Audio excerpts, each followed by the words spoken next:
Doctor Who Season by Season. Season 14 Review. The 14th season of Doctor Who aired between late 1976 and early 1977.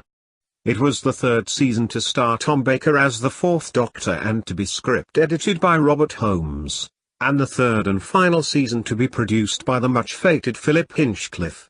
Season 14 would also see Elizabeth Sladen return for the beginning of a fourth year as Sarah Jane Smith, although her days as a regular companion in the series were now very much numbered. The season begins with The Mask of Mandragora, a four-part pseudo-historical story from writer Louis Marks, that sees a malevolent extraterrestrial entity known as the Mandragora Helix hitch a ride on the TARDIS and get let loose in medieval Italy, where it intends to put an end to the Renaissance and turn mankind into its unthinking puppets. Mask of Mandragora is an extremely well-made and acted story, with excellent sets and costumes, yet often seems to be largely overlooked. While it is certainly not one of the absolute best stories of what is a very confident and impressive season, it is difficult to see why this is so.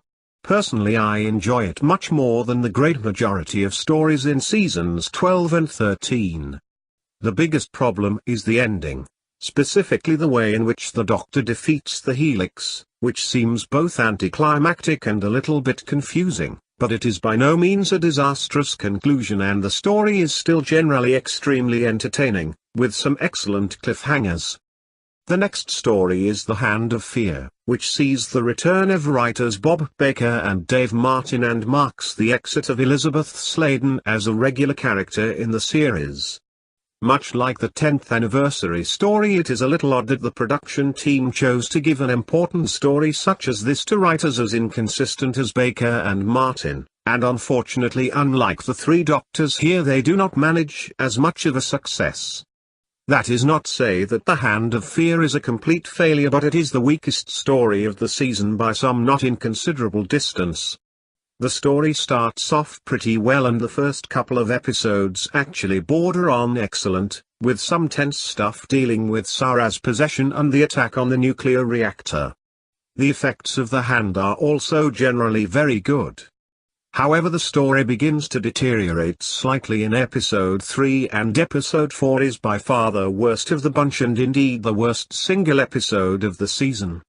It looks cheap and garish. Stephen Thorne does nothing but bellow all over the place, and in the end the Doctor defeats Eldrad by, tripping him up with his scarf. I mean, for fuck's sake. The next story is The Deadly Assassin. The return of Robert Holmes to full writing duty sees the quality of the season skyrocketing after the slight disappointment of the previous story. The Deadly Assassin is not just one of the best stories of the season, it is one of the very best Doctor Who stories of all time. Robert Holmes' genius is arguably never more evident here, where he constructs a culture, backstory and zeitgeist for the Doctor's home planet and people that has never been equaled, let alone bettered, yet he never gets bogged down with the mythology building and forgets to tell an exciting story, not on your life.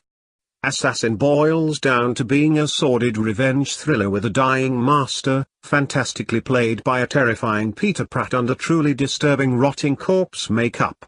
His hands are particularly revolting, constructing an elaborate plot to save himself from death while exacting vengeance on the Doctor and the Time Lords as a whole.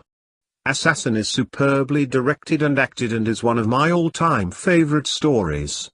In fact, Assassin is the real kickoff for what I consider to be my absolute favorite run of the series. From here through to the close of season 17 is my own personal series high water mark. The next story is The Face of Evil, which marks the debut of both new writer Chris Boucher and new companion Leela, played by Louise Jameson. Leela is a radical departure of a companion, a savage human from the future who thinks nothing of knocking off her and the Doctor's enemies with knives, poison and anything else she can think of, yet is smart in an intuitive fashion and full of compassion for the downtrodden. She's one of my favorite companions. Face itself is another very good story, although the first half is slightly better than the second. This is down to both the Shiva team characters, and the fantastic jungle set they inhabit, being rather more compelling than the cold and reserved Tesh characters and the rather ordinary spaceship set they live in. Face does not however go wildly downhill in the manner of Hand of Fear, and the quality of the ideas and the dialogue does not dissipate. This is another very fine story. The next story is The Robots of Death, also written by Boucher. Robots is even better than Face, and again stands not just as one of the best of the season or even the era, but as one of the finest stories ever. If Face was high-concept speculative sci-fi, here the science fiction is a fascinating trapping for what is essentially a mix of Agatha Christie whodunit and slasher flick, as a group of humans trapped in an isolated location find that a mysterious nutcase has reprogrammed their serving robots to kill all humans. Robots is another story that is fantastic on every level, from script to direction to performances. How can you not love a story with Russell Hunter in, for fuck's sake, to music? Robots was only the second Tom Baker story I saw, the first being the rather mediocre Revenge of the Cybermen. I got it as a present for my 13th birthday, along with the VHS of Spearhead from Space, and two finer presents I do not think I've ever received. The final story of the season is the epic six-part The Talons of Weng-Chiang, again written by the unbeatable Robert Holmes. Talons sees the Doctor and Leela land in Victorian London only to become enmeshed with diabolical Chinese Tongs, a Chinese magician with very real seemingly magical powers, a murderous ventriloquist dummy and a psychopathic foe from the future. One of the best things about Talons is how finely it balances on the line between horror and humor. The horror is very much a Hinchcliffe-era trademark, but the amount of humor on display points the way forward to the Williams era, and the combination is genuinely unbeatable and one of the things that makes the story so enjoyable. Talons is, again, one of the greatest Doctor Who stories of all time and, in fact, is a strong contender for my personal favorite story ever, the other main competitor being the War Games, though I often lean slightly more toward Talons these days, not least because it pisses off a certain kind of PC Nazi. Yes folks, it has to be mentioned.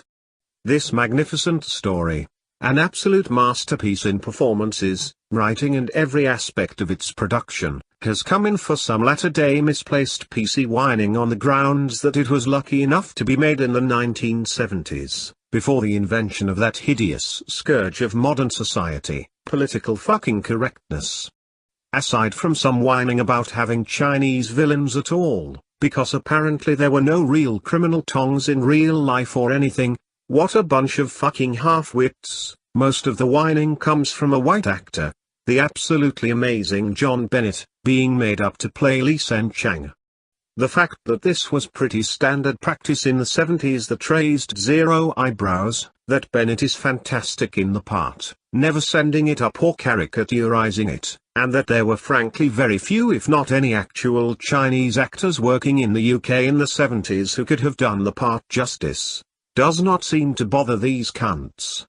It is just another way to denigrate the past, to try to make the sickeningly poor, PC-obsessed present look good. It does not work, so fuck off with the lot of you. Season 14 is a truly fantastic season of Doctor Who and the real beginning, as I've already stated, of my personal favorite golden era. It is a strong contender for my all-time favorite season of the show, along with one other, and can get nothing other than an A+ from me.